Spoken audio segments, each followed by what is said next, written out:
Hello everyone, welcome back to my YouTube channel. दोस्तों, उम्मीद करते हैं आप सभी बहुत अच्छे होंगे और अपनी पढ़ाई में व्यस्त होंगे। आज हम लोग प्राचीन भारत के इतिहास में वैदिक काल के एमसीक्यूज क्वेश्चन करने वाले हैं, जो बहुत इंपॉर्टेंट है। अगर आपको मेरा ये वीडियो पसंद आए तो वीडियो को लाइक कीजिएगा और हमारे चैनल को सब्सक्राइब कीजिएगा। तो चलिए एमसीक्यूज क्वेश्चन देख लेते हैं, जो कि हमारे एग्जाम में अधिकतर पूछे जाते हैं और ये एनसीईआरटी साल संग्रह महेश कुमार वर्णवाल के बुक से लिए हुए हैं हमने। तो आइए शुरुआत करते हैं। वेद शब्द का अर्थ क्या है? वेद शब्द का अर्थ है ज्ञान। वेद का अर्थ क्या होता है? ज्ञान। मैं एक क्वेश्चन को 2 से 3 बार रिपीट करूंगी ताकि आप लोगों को ज्ञान याद हो जाए। और इसका डेफिनेशन भी दिया हुआ है नीचे, वो भी हम पढ़ेंगे। अब कंफर्म है कि आप लोगों को याद हो ही जाएगा। तो आइए इसका डेफिनेशन भी देख लेते हैं। वेद शब्द का अर्थ है ज्ञान। वेदों का संकलन करता वेद व्यास को माना गया है। वेदों को अपौरुषेय तथा श्रुति भी माना जाता है। वेदों की संख्या 4 है: ऋग्वेद, सामवेद, यजुर्वेद और अथर्ववेद। इन चारों वेदों को सम्मिलित रूप से संहिता कहा जाता है। अथर्ववेद के अतिरिक्त अन्य तीनों वेदों के सम्मिलित संग्रह को वेद त्रयी या त्रयी कहा जाता है। प्रत्येक वेद के 4 अंग हैं, जिन्हें वेदांग कहते हैं। वेदांग कौन कौन से हैं? वैदिक संहिता, ब्राह्मण ग्रंथ, अरण्यक और उपनिषद, ये 4 वेदांग हैं। चलिए आगे बढ़ते हैं। क्वेश्चन नंबर 2 है, सबसे प्राचीन वेद कौन सा है? सबसे प्राचीन वेद कौन सा है? तो सबसे प्राचीन वेद है ऋग्वेद। सबसे प्राचीन वेद है ऋग्वेद। ऋग्वेद में 10 मंडल, 1028 सूक्त तथा 10,580 ऋचाएं हैं। तो सबसे प्राचीन वेद कौन सा है? ऋग्वेद है। आइए इसका भी डेफिनेशन देख लेते हैं। ऋग्वेद सबसे प्राचीन वेद है। इसमें 10 मंडल, 1028 सूक्त तथा 10,580 ऋचाएं हैं। इस वेद में सुदास एवं भरत के मध्य हुए दशराग युद्ध का वर्णन किया गया है। दशराग का युद्ध कहाँ हुआ था? परुष्णी नदी के किनारे हुआ था। ऋग्वेद के मंत्रों का उच्चारण करने वाले ऋषि को होत्र या होता कहा जाता था। प्रसिद्ध गायत्री मंत्र ऋग्वेद तृतीय मंडल में मिलता है। प्रसिद्ध गायत्री मंत्र ऋग्वेद के तृतीय मंडल में मिलता है। ऋग्वेद के 10वें मंडल के पुरुष सूक्त में सर्वप्रथम शूद्रों का उल्लेख मिलता है। ऋग्वेद की 5 शाखाएं हैं। 5 शाखाएं कौन कौन सी हैं? साकल, वाष्कल, आश्वालायन, संखायन तथा मांडुक्य। ये ऋग्वेद की 5 शाखाएं हैं। क्वेश्चन नंबर 3 की ओर आते हैं। क्वेश्चन नंबर 3 है, किसका संकलन ऋग्वेद पर आधारित है? किसका संकलन ऋग्वेद पर आधारित है? तो सामवेद का संकलन ऋग्वेद पर आधारित है। सामवेद एक वेद है। हमारे धर्म में 4 वेद हैं: ऋग्वेद, सामवेद, यजुर्वेद, अथर्ववेद। तो किसका संकलन ऋग्वेद पर आधारित है? सामवेद का संकलन ऋग्वेद पर आधारित है। आइए इसका भी डेफिनेशन देखते हैं। सामवेद का संकलन ऋग्वेद पर आधारित है। साम शब्द का अर्थ है गान। साम का अर्थ क्या होता है? गान। इस प्रकार सामवेद में संकलित मंत्रों को देवताओं की स्तुति के समय गाया जाता था। सामवेद में कुल 1875 छंद हैं, जिनमें 99 छंदों के अतिरिक्त शेष सभी छंद ऋग्वेद से लिए गए हैं। सामवेद की 3 शाखाएं हैं: कौथुमीय, जैमिनीय एवं राणानीय। सामवेद का गायन करने वाले पुरोहित को उद्गाता कहा जाता था। सामवेद को भारतीय संगीत शास्त्र का मूल कहा जाता है। क्वेश्चन नंबर 4 पे आते हैं। क्वेश्चन नंबर 4 है, बोकाज गोई को महत्वपूर्ण है। बोकाज कोई महत्वपूर्ण है, क्योंकि बोकाज कोई क्यों महत्वपूर्ण है? यहाँ से प्राप्त अभिलेखों में वैदिक देवताओं एवं देवियों के नामों का उल्लेख मिलता है। बोकाज कोई में क्या मिलता है? तो प्राप्त अभिलेख, यहाँ से जो बोकाज कोई नामक स्थान है, यहाँ से जो प्राप्त अभिलेख है, उनमें वैदिक देवताओं एवं देवियों के नामों का उल्लेख मिलता है। सर्वाधिक प्राचीन अभिलेख पश्चिम एशिया के बोगाजकोई तुर्की में जो स्थित है नामक स्थान से प्राप्त हुआ है। बोगाजकोई कहाँ स्थित है? तो तुर्की में स्थित है। और सर्वाधिक प्राचीन अभिलेख पश्चिम एशिया के बोगाजकोई तुर्की नामक स्थान से प्राप्त हुआ है। यह लगभग 1400 ईसा पूर्व का अभिलेख है। इस अभिलेख में हित्ती राजा तुम्बी लिम्पक और मित्तनी राजा मतियु अजा के मध्य हुई संधि का उल्लेख है। संधि के साक्ष्य के रूप में वैदिक काल के देवी देवताओं इंद्र, मित्र, वरुण तथा नासत्य या अश्विन का उल्लेख किया गया है। नेक्स्ट है क्वेश्चन नंबर 5, प्राचीन भारत में निस्त नाम से जाने जाते थे। तो प्राचीन भारत में निस्त नाम से क्या जाना जाता था? तो प्राचीन भारत में स्वर्ण आभूषण को निस्त के नाम से जाना जाता था। स्वर्ण आभूषण जो है उनको प्राचीन भारत में निस्त के नाम से जाना जाता था। वैदिक काल में स्वर्ण आभूषणों को निष्क तथा निशाका कहा जाता था। कुरीर एवं कर्ण शोभन भी आभूषण थे। कालांतर में निष्क शब्द का प्रयोग स्वर्ण सिक्कों के लिए किया जाने लगा, जबकि बौद्ध जातक में क्रमशः 3 प्रकार के स्वर्ण सिक्कों का उल्लेख मिलता है, निष्क या निशाका, सुवर्ण या मशाका। निशाका उच्च मूल्य वाली मुद्रा थी, जबकि मशाका निम्न मूल्य वाली मुद्रा थी। आइए क्वेश्चन नंबर 6 देखते हैं। ऋग्वेद में किस नदी को माते तमा, देवी तमा एवं नदी तमा के नाम से संबोधित किया गया है? ऋग्वेद में किस नदी को माते तमा, देवी तमा एवं नदी तमा के नाम से संबोधित किया गया है? तो कौन सी नदी है जिसे ऋग्वेद में इन तीनों नामों से संबोधित किया गया है? तो सरस्वती नदी है। सरस्वती नदी को ही ऋग्वेद में माते तमा, देवी तमा और नदी तमा के नाम से संबोधित किया गया है। ऋग्वेद में सर्वाधिक पवित्र नदी सरस्वती नदी थी। ऋग्वेद में सरस्वती को ही माते तमा, जो सबसे अच्छी माँ, माते तमा का मतलब क्या होता है? सबसे अच्छी माँ, देवी तमा सबसे अच्छी देवी एवं नदी तमा सबसे अच्छी नदी कहा गया है। सरस्वती नदी को हेलमंड भी कहा गया है। सप्त सिंधु प्रदेश में सिंधु नदी, पंजाब की 5 नदियां एवं सरस्वती नदी भी शामिल थी। महाभारत में सरस्वती नदी को प्लक्षवती, वेद स्मृति तथा वेदवती के नाम से भी जाना जाता है। क्वेश्चन नंबर 7 है, पुराणों की संख्या कितनी है? पुराणों की संख्या कितनी है? तो पुराणों की संख्या 18 है। पुराणों की संख्या कितने हैं? 18 है। और पुराणों की रचना किसने की थी? तो पुराणों की रचना लोमहर्ष ऋषि तथा उनके पुत्र उग्रश्रवा ने की थी। पुराणों की रचना लोमहर्ष ऋषि और उनके पुत्र उग्रश्रवा द्वारा की गई थी। पुराणों की संख्या 18 है। कौन कौन से 18 पुराण हैं? आइए देख लेते हैं। मत्स्य पुराण, मार्कंडेय पुराण, भविष्य पुराण, वामन पुराण, ब्रह्मांड पुराण, ब्रह्मवैवर्त पुराण, ब्रह्मा पुराण, भागवत पुराण, वाराह पुराण, विष्णु पुराण, वायु पुराण, अग्नि पुराण, नारद पुराण, पद्म पुराण, लिंग पुराण, गरुड़ पुराण, कूर्म पुराण और 18वां है स्कंद पुराण। पुराण में सबसे प्राचीन है मत्स्य पुराण। पुराणों में सबसे प्राचीन कौन है? तो मत्स्य पुराण है। पुराणों की संख्या 18 है और पुराणों की रचना लोमहर्ष ऋषि और उनके पुत्र उग्रश्रवा द्वारा की गई थी।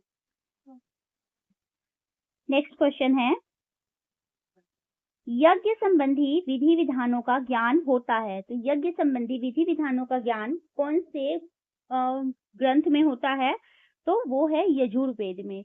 यज्ञ संबंधी विधि विधानों का ज्ञान यजुर्वेद से होता है। नेक्स्ट है, यजुर्वेद मूलतः कर्मकांड से संबंधित ग्रंथ है। इसमें मूल रूप से यज्ञ संबंधी विधि विधान तथा मंत्रों का संकलन किया गया है। यह गद्य और पद्य दोनों में लिखा गया है। यजुर्वेद के 2 मुख्य भाग हैं, शुक्ल यजुर्वेद अर्थात उत्तर भारत केवल पद्य में है और कृष्ण यजुर्वेद दक्षिण भारत जो कि पद्य और गद्य दोनों में लिखा गया है। शुक्ल यजुर्वेद केवल पद्य में है और कृष्ण यजुर्वेद पद्य और गद्य दोनों में लिखा गया है। यजुर्वेद के पुरोहित अर्धव्यु कहलाते हैं। शुक्ल यजुर्वेद को वाजसनेय संहिता के नाम से भी जाना जाता है।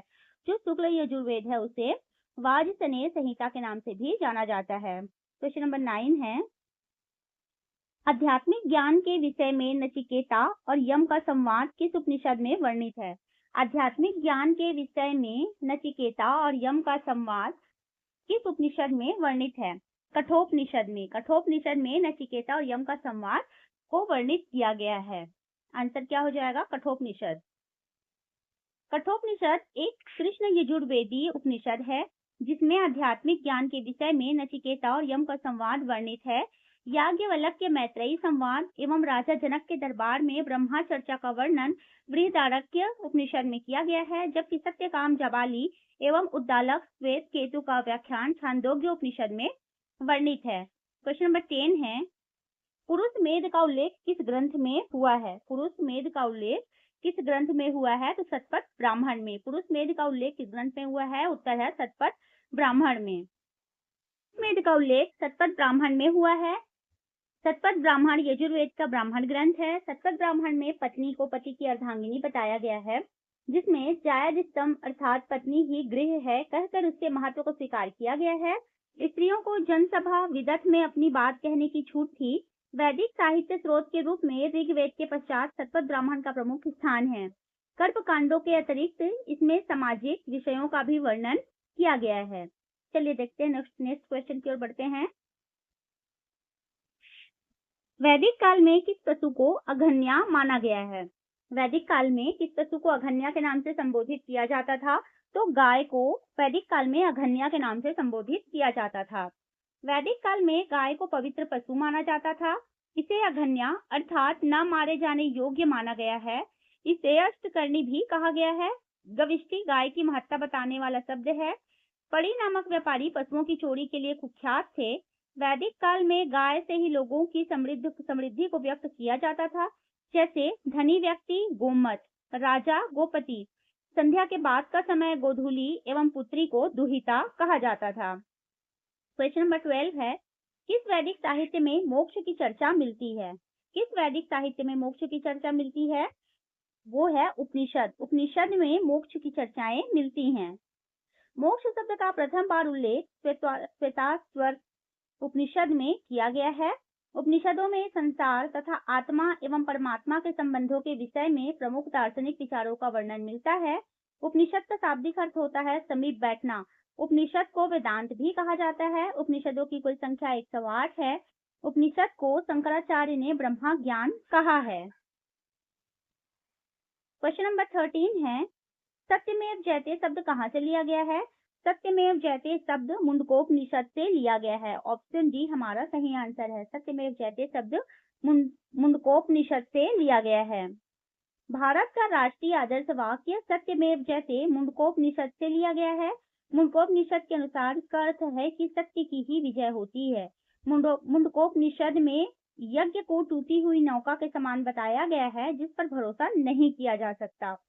क्वेश्चन नंबर 14 है, गोत्र शब्द का प्रयोग सर्वप्रथम कहाँ किया गया है? गोत्र शब्द का प्रथम प्रयोग ऋग्वेद में किया गया है। गोत्र शब्द का प्रथम प्रयोग ऋग्वेद में किया गया है। ऋग्वेद में परिवारवाचक गोत्र शब्द का प्रयोग किया गया है। गोत्र शब्द का अर्थ है पुत्र के पुत्र से उत्पन्न होने वाली संतान। गोत्र की अवधारणा सर्वप्रथम उत्तर वैदिक काल में आई। यह किसी मूल पुरुष से प्रारंभ मानी जाती है। मूलतः 7 गोत्र माने जाते हैं: कश्यप, वशिष्ठ, भृगु, गौतम, भारद्वाज, अत्रि और विश्वामित्र। क्वेश्चन नंबर 15 है, त्रयी नाम है। त्रयी किसका नाम है? 3 वेदों का समूह ही त्रयी कहलाता है। 3 वेदों का समूह त्रयी कहलाता है, जिसमें ऋग्वेद, यजुर्वेद और सामवेद का समूह होता है। त्रयी का अर्थ प्रथम 3 वेदों में है: ऋग्वेद, यजुर्वेद, सामवेद का समूह। इसमें अथर्ववेद सम्मिलित नहीं है। अथर्ववेद को ब्रह्मवेद भी कहा जाता है। वस्तुतः अथर्ववेद को अर्थवांगिरस वेद भी कहा जाता था। क्वेश्चन नंबर 16 देखते हैं, ऋग्वेद में उल्लेखित यव शब्द किस कृषि उत्पाद हेतु प्रयुक्त किया गया है? तो ऋग्वेद में जो उल्लेखित यव शब्द है वह जौ के लिए प्रयुक्त होता था। तो यव किसे कहा जाता था? जौ को कहा जाता था। ऋग्वेद में एक ही अनाज यव अथवा जौ का उल्लेख है। खाद को साकम अथवा करिस कहते थे, जबकि खलिहान को खल कहा जाता था। अथर्ववेद में जौ, ब्रीही अर्थात चावल, तिल, उड़द, ईख आदि का उल्लेख मिलता है। यजुर्वेद में चावल की 5 किस्मों का वर्णन मिलता है: महाब्रीही, कृष्ण ब्रीही, शुक्ल ब्रीही, आशुधान्य और हयन। क्वेश्चन नंबर 17 है, ऋग्वैदिक पढ़ी किस वर्ग के नागरिक थे? जो ऋग्वैदिक पढ़ी थे वो किस वर्ग के नागरिक थे? तो पढ़ी अर्थात व्यापारी। ऋग्वैदिक पढ़ी थे व्यापारी वर्ग के नागरिक। ऋग्वैदिक पढ़ी व्यापारी नागरिकों के वर्ग से संबंधित हैं। वे प्रायः अंतर्राष्ट्रीय व्यापार के लिए दूर देशों की यात्रा करते थे। पढ़ी अमीर या उद्यमी व्यापारी वर्ग हैं जो व्यापार या सूदखोरी के माध्यम से धन अर्जित करते हैं। महर्षि यास्का ने पढ़ी को वाथारका अर्थात व्यवसायी के रूप में वर्णित किया है, जो मुनाफे के लिए वस्तुएं बेचते थे। अगला क्वेश्चन है, सूची 1 एवं सूची 2 को सम्मिलित कीजिए तथा नीचे दिए गए कूट से सही उत्तर चुनिए। तो ब्रीही का अर्थात होता है चावल। मुदक का मतलब होता है मूंग। यव का मतलब होता है जौ और इच्छु का मतलब होता है गन्ना। इसके हिसाब से ब्रीही का मतलब होता है चावल, मुदक का मूंग, यव का जौ और इक्षु का गन्ना। तो ऑप्शन ए का 2, बी का 3, सी का 4 और डी का 1। ऑप्शन डी हमारा सही आंसर हो जाएगा। आइए इसका डेफिनेशन देख लेते हैं। सही सुमेलित है। ब्रीही का मतलब होता है चावल, मुदक मूंग, यव का जौ, इक्षु का गन्ना। गेहूं के लिए गोधूम शब्द का प्रयोग किया जाता था। क्वेश्चन नंबर 19 है, सतसहस्त्री संहिता उपनाम निम्नलिखित में से किस ग्रंथ का है? सतसहस्त्री संहिता यह उपनाम महाभारत का है। किसका उपनाम है? यह महाभारत का उपनाम है। ऑप्शन डी हमारा सही आंसर है। सतसहस्त्री संहिता उपनाम महाभारत का महाकाव्य है। महाभारत महर्षि व्यास द्वारा लिखित एक प्रमुख संस्कृत महाकाव्य है और इसे 2 प्रमुख महाकाव्यों में से एक माना जाता है। दूसरा महाकाव्य रामायण है, जिसकी रचना महर्षि वाल्मीकि ने की थी। क्वेश्चन नंबर 20 है, तमसो मां ज्योतिर्गमय कथन मूलतः है। तमसो मां ज्योतिर्गमय कथन है मूलतः उपनिषदों का। किसका है? उपनिषदों का। तमसो मां ज्योतिर्गमय का उल्लेख मूलतः बृहदारण्यक उपनिषद में किया गया है, जिसका अर्थ है मुझे इस अज्ञान के अंधकार से बाहर ज्ञान अथवा चेतना के अनुभव के प्रकाश में ले चलो। क्वेश्चन नंबर 21 है, सूची 1 एवं सूची 2 को सुमेलित कीजिए तथा नीचे दिए गए कुछ से सही उत्तर चुनिए। सिंधु घाटी सभ्यता एक नगरीय सभ्यता थी। जैसा आप सभी जानते हैं कि सिंधु घाटी सभ्यता जो थी वो एक नगरीय सभ्यता थी। उत्तर वैदिक समाज एक कृषक समाज था। उत्तर वैदिक समाज क्या था? एक कृषक समाज था। ऋग्वैदिक समाज चारागाह समाज था और मध्यकाल जमींदारी से चला जाएगा। इसके अकॉर्डिंग ऑप्शन डी हमारा सही आंसर हो जाएगा। सिंधु घाटी सभ्यता एक नगरीय सभ्यता थी, जिसका कालखंड है 2600 ईसा पूर्व से 1900 ईसा पूर्व का। उत्तर वैदिक समाज कृषक समाज था, जिसका कालखंड 1000 ईसा पूर्व से 600 ईस्वी का। ऋग्वैदिक समाज चारागाह समाज था, जिसका कालखंड है 1500 ईसा पूर्व से 1000 ईस्वी का। और मध्यकाल यह एक जमींदारी व्यवस्था थी, जिसका कालखंड है 6वीं शताब्दी से 16वीं शताब्दी तक का। चलिए आगे बढ़ते हैं।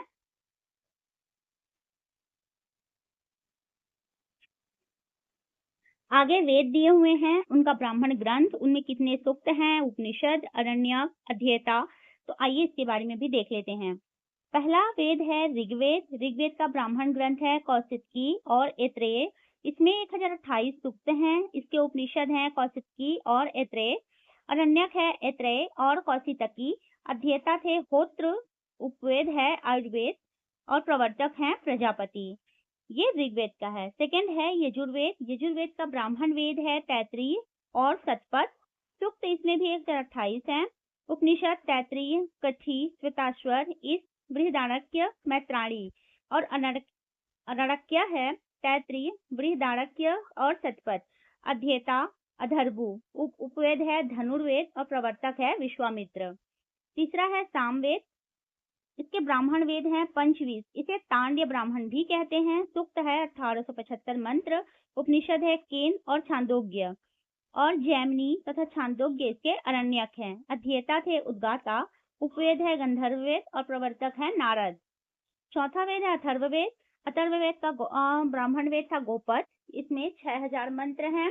उपनिषद है मांडुक्य, प्रश्न और मुंडक और अरण्यक है जैमिनी और छांदोग्य। अध्येता इसके ब्रह्मा। उपवेद है शिल्पवेद और प्रवर्तक है इसके विश्वकर्मा। अगला है ऋग्वेद के प्रमुख मंडल और उनके रचयिता। एक तरफ मंडल है, दूसरी तरफ रचयिता है। प्रथम मंडल के रचयिता कौन है? मधुछंदा और मेघा तिथि। द्वितीय मंडल के रचयिता हैं ग्रीष्म मद भार्गव। तृतीय मंडल के रचयिता हैं विश्वामित्र। गायत्री मंत्र का उल्लेख तृतीय मंडल में ही मिलता है। चौथा मंडल है वामदेव, कृषि संबंधी प्रक्रिया। पांचवा मंडल के रचयिता है अत्रि। छठवें मंडल के रचयिता है भारद्वाज। सातवें मंडल के रचयिता है वशिष्ठ। आठवें मंडल के रचयिता है कण्व ऋषि एवं अंगिरस। नौवें मंडल का रचयिता है पवमान अंगिरा, सोम का वर्णन मिलता है। और 10वें मंडल का रचयिता है क्षुद्र सूक्ति, महासूक्ति। वैदिक काल में प्रयुक्त प्रमुख शब्द। ये बहुत इंपॉर्टेंट है, चलिए इसे भी देख लेते हैं। आधुनिक नाम, अभी वर्तमान में हम लोग गाय कहते हैं और प्राचीन काल में जिसे अघन्या कहा जाता था। अघन्या का मतलब होता है जिसका वध ना हो। दूसरा है राजा, जिसे प्राचीन काल में गोप्ता कहा जाता था। तीसरा है अतिथि, जिसे अतिथि को गोहंता या गोहन कहा जाता था। चौथा धनी व्यक्ति को गोमत कहा जाता था। पांचवा है समय, समय को गोधूली कहा जाता था। छठवां दूरी, दूरी को प्राचीन काल में गवयुति कहा जाता था। सातवां है नाई, वर्तमान में जिसका नाम नाई है उसे प्राचीन काल में वाप्ता के नाम से संबोधित किया जाता था। आठवां नाम है बढ़ई, बढ़ई को तक्षण कहा जाता था। नौवां है युद्ध, युद्ध को गविश, गेसु या गम्य कहा जाता था। 10वां है पुत्री, पुत्री को दुहिता कहा जाता था। 11वां है जुलाहा, जुलाहा को तंतु वाय के नाम से संबोधित किया जाता था प्राचीन काल में। 12वां है हलवाहा, हलवाहा को किवास के नाम से संबोधित किया जाता था। 13 है अनाज कोठार, अनाज कोठार को स्थवी के नाम से संबोधित किया जाता था। 14 है अनाज, अनाज को धान्य के नाम से जाना जाता था। 5वां है मरुस्थल, मरुस्थल को धन्व के नाम से जाना जाता था। उपजाऊ भूमि, उपजाऊ भूमि को उर्वरा भूमि के नाम से जानते थे लोग। और 17 है पशुचारण योग्य भूमि, जिसे खिल्य के नाम से संबोधित किया जाता था। 18 है बड़ी नहर, बड़ी नहर को कुलिया कहा जाता था। 19 है हल से बनी नालियां, हल से बनी नालियों को सीता कहा जाता था। हल के लिए लांगल शब्द का प्रयोग होता था और गोबर की खाद के लिए करिस या शकरित शब्द का प्रयोग किया जाता था। आर्यों के मूल निवास स्थल के बारे में विद्वानों के विभिन्न मत हैं। आइए कौन से विद्वान ने कौन सा मत दिया है उसे देख लेते हैं। पहला विद्वान है बाल गंगाधर तिलक, जिन्होंने कहा कि आर्यों का मूल निवास स्थान आर्कटिक प्रदेश है, उत्तरी ध्रुव। आर्य उत्तरी ध्रुव से आए थे। स्वामी दयानंद सरस्वती के हिसाब से आर्यों का मूल निवास स्थान तिब्बत था। डॉक्टर संपूर्णानंद के मत से आल्प्स पर्वत के पूर्व में यूरेशिया के निकट से आर्यों का मूल निवास स्थान था। डॉक्टर अविनाश चंद्र ने सप्त सिंधु क्षेत्र को आर्यों का मूल निवास स्थान बताया है और पंडित गंगानाथ झा ने ब्रह्मारसी देश को आर्यों का मूल निवास स्थान बताया था। आगे बढ़ते हैं। अगला है ऋग्वैदिक काल की नदियां। ऋग्वैदिक काल की नदियां प्राचीन नाम है और आधुनिक नाम है। चलिए देख लेते हैं। वितस्ता नदी को वर्तमान में झेलम नदी के नाम से जानते हैं। विपासा नदी को व्यास नदी के नाम से जाना जाता है। परुष्णी नदी को रावी नदी के नाम से जाना जाता है वर्तमान में। दृष्टवती या दृष्टधती नदी को घग्घर चौतांग के नाम से जाना जाता है। क्रुब या कुमू नदी को, जिसका प्राचीन नाम क्रुब या कुमू नदी था, वर्तमान में उसका नाम है खुर्रम नदी। 6वां है कुंभा नदी, प्राचीन नाम कुंभा है और वह आधुनिक नाम काबुल नदी है। सदा नीरा नदी को गंडक नदी के नाम से जाना जाता है। स्किनी नदी को चिनाब नदी के नाम से जाना जाता है। सतुद्री नदी को सतलज नदी के नाम से जानते हैं। गोमल नदी को गोमती नदी के नाम से जाना जाता है। 11वीं नदी है मरुदवृधा नदी, जिसे अभी वर्तमान में मरुवर्मन नदी के नाम से जानते हैं। सिंधु नदी प्राचीन नाम है और आधुनिक नाम है सिंध या इंडस नदी। सरस्वती नदी को घग्गर नदी के नाम से जाना जाता है। सुषोमा नदी को सोहन नदी के नाम से जानते हैं वर्तमान में। और आखिरी है सुवास्तु नदी को वर्तमान में स्वात नदी के नाम से जाना जाता है। तो दोस्तों आज की वीडियो में बस इतना ही। मिलते हैं नेक्स्ट वीडियो में नए टॉपिक के साथ और हमारा ये एमसीक्यू का सीरीज चलता रहेगा। अगर आपको वीडियो पसंद आए तो वीडियो को लाइक कीजिएगा, हमारे चैनल को सब्सक्राइब कीजिएगा। मिलते हैं नेक्स्ट वीडियो में, तब तक के लिए धन्यवाद।